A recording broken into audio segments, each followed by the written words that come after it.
everybody, it's Kelsee Briana J here with a video that so many people have requested me to do, and I don't really know what to title this video, but essentially I'm overviewing 3 different palettes and I'm helping you decide which palette do you need. So the 3 palettes that I'm going to be putting head to head today, or head to head are the Huda Beauty Nude palette, which I just did a tutorial and an overview using this palette, so check out that video first.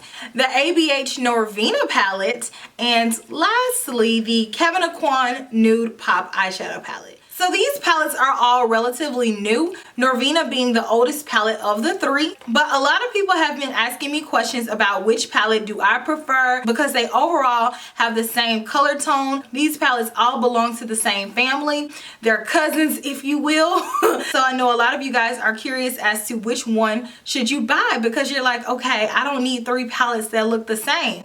Or do they? So that's what we're going to investigate today. So I'm going to go through the details of each palette. That way you can come to the conclusion of which palette you prefer. And I'm going to tell you which palette I prefer of all 3 and which one I think you should pick up. So the first palette that we're going to discuss is the Huda Beauty Nude eyeshadow palette. Here's the packaging for this palette. This is the newest palette to launch out of the 3 that we're going to be talking about in this video. And this palette has both cool toned and warm toned eyeshadows in it. So in this palette there are 18 different pans. There are 17 pans of eyeshadow, and then there's 1 pan of concealer. And breaking down the cost per each pan, it makes it $3.61 per pan. And the total amount of grams in this eyeshadow palette is 19.7. That makes this palette have the most products out of the 3 that we're going to be comparing today. But each gram of eyeshadow in this palette costs $3.30. There are several different finishes of eyeshadow in this palette. There are 10 matte eyeshadows. There are 4 reflective shades. There's 1 pressed pearl shade, or like a shimmery shade, and there's 2 pressed glitters. For me, there's 5 different colors that I can use as a transition shade, and then I have what I like to call pop-in shades, or the shades that are really going to pop on my complexion, or they just give that little bit of extra oomph. And the number of those shades in this palette is 7. So the positives of this palette is that it's super pigmented, it's very easy to blend, and the shadows complement each other. The mattes in this eyeshadow palette have coconut oil and aloe vera in them, and they are very pigmented and smooth, and they go on that way on the eyelid. The glitters in this palette are really different. No other palette has literal pressed glitter. They have a special silicone advanced technology in them to where they adhere to the skin. But this palette also differs because it offers a concealer shade down here, which is kind of tacky, and it allows that glitter to really adhere to it as well. So this palette is pretty unique in that aspect. The negatives of this palette are all of the looks that I'm going to do with this palette are going to look relatively the same. All of these colors pretty much pull the same tone on my complexion. I can switch out some of these colors when I do the look, and the end result is still gonna pretty much look like the same look. The other thing is that this concealer only comes in 1 shade, so it's not universal. So if you're a deeper complected individual, this color may be a little bit too light for you. This applied and worked for me. I'm about a MAC NC42, maybe NC43. If you're a deeper complected individual, you may have to reach outside and use your regular eyeshadow base or glitter glue to use this palette. The last negative that I have for this palette is that it's fragile. I have not broken any of these shades yet, but I can just look at them and tell it's pressed glitters. They're very fragile. They're going to break. So this is not a palette that I would travel with. That's just something to note if you're always on the go. Next, we have the Kevyn Aucoin NUDEPOP Pro eyeshadow palette. Again, another new eyeshadow palette. This one is totally cool toned, and it has a harder container. On Sephora's app, this palette is marked as being limited edition. That's something to note. If you end up wanting this palette, you may have to prioritize it over the other 2 if you're interested in all 3. This palette retails for $57, and there's 12 shades of eyeshadow in this palette, and the total weight of this eyeshadow palette is 1.5 grams of product. So that brings that to each shadow in this palette costing $4.75 each, and $38 per gram of eyeshadow. So the different finishes in this eyeshadow palette are 5 mattes, 4 satins, and 3 metallics. So this palette is super smooth. I had minimal fallout with it. Very beautiful pops of color in it. I felt like all of the colors really showed up true to color on my complexion. The colors look very similar in the palette, but on me they really show up different. In this palette I have about 3 transition shades. I can use this shade, and this shade.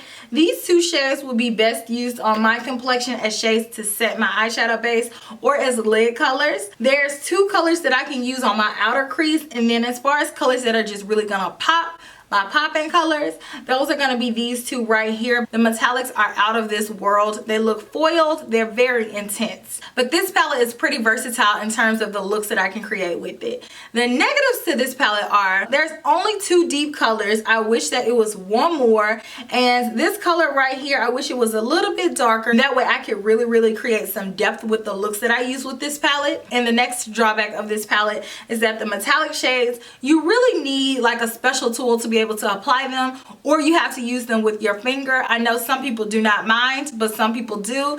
I prefer to use a brush if I can, but these metallics really do work a lot better with your fingers. And the last palette that we're overviewing is the Norvina palette. So this one has both cool tones and warm tones in this palette. It has the felt cover. You all know Anastasia Beverly Hills is gonna come through with the same type packaging. She's super consistent. This palette also comes with a brush. This is the only one of the three to come with the brush, but I've either lost mine or I don't know what I did with it, but I don't really use it. This palette retails for $42 and there's 14 shades in this palette. This palette has a total weight of 0.71 grams and the cost per each shade in this palette is $3. The cost per gram in this palette is $59.15, making this technically the most expensive palette because the cost per gram is so high, but it's not a lot of eyeshadow, so you don't have to pay an exorbitant price for this palette. So the finishes in this eyeshadow palette are as follows. There are 3 metallic shades, there are 7 mattes, and there are 4 duochromes. So the positives of this eyeshadow palette are I can do a huge range of looks with it. Another bonus is that I love the formulation of the duochromes.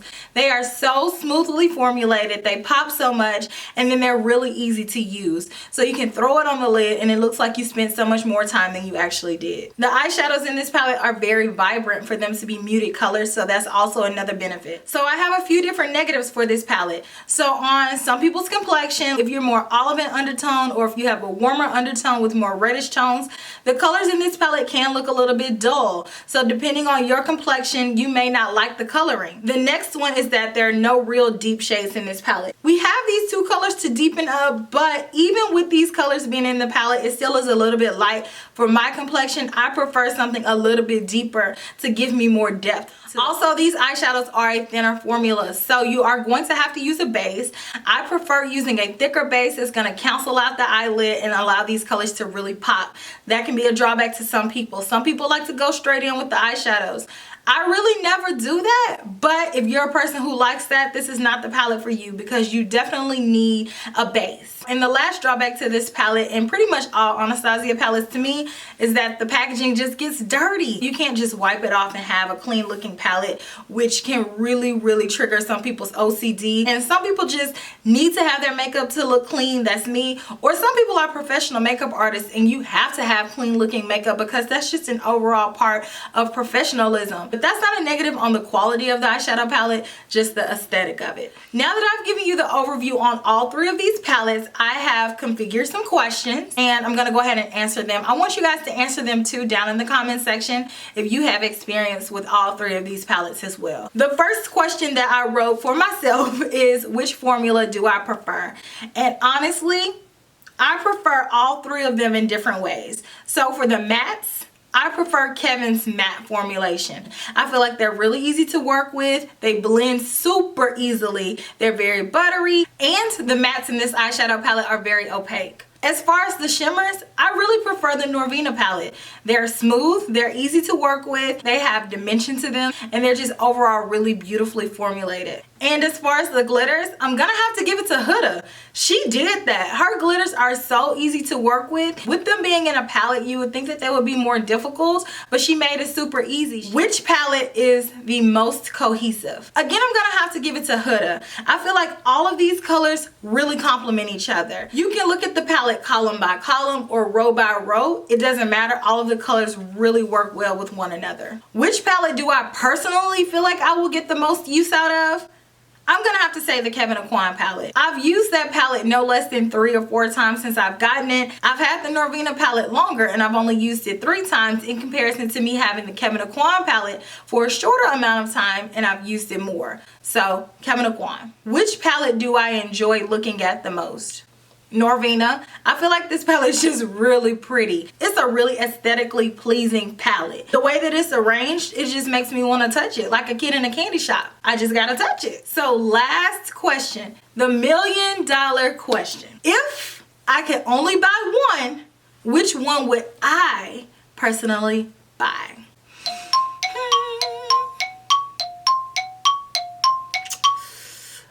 I am going to have to go with Kevyn Aucoin's palette. And that's just because I feel like that palette has the most depth. The colors show up true to color on my complexion, and they vary enough to where I can do different looks using that palette. Versus the other two, I feel like the Norvina palette, I'm gonna have to reach and get other palettes to use with it. And the Huda palette, I feel like all of these colors are gonna give me the same look. For me, I'm gonna pick the Kevyn Aucoin palette. Even though I love all of them and I've gone through the positives and the negatives of all of these palettes, if I had to rank them, this is my order. Huda is gonna come in last, and then Norvina, and then Kevyn Aucoin. I hope that this video helped you make a decision in any type of way, whether it be to not buy any of the palettes, to buy one of the palettes, or just to go ahead and ball out and buy all three of them. Let me know what you decide to do down in the comment section, and I will talk to you all in my very next video, which will be tomorrow. All right? Smooches. Bye.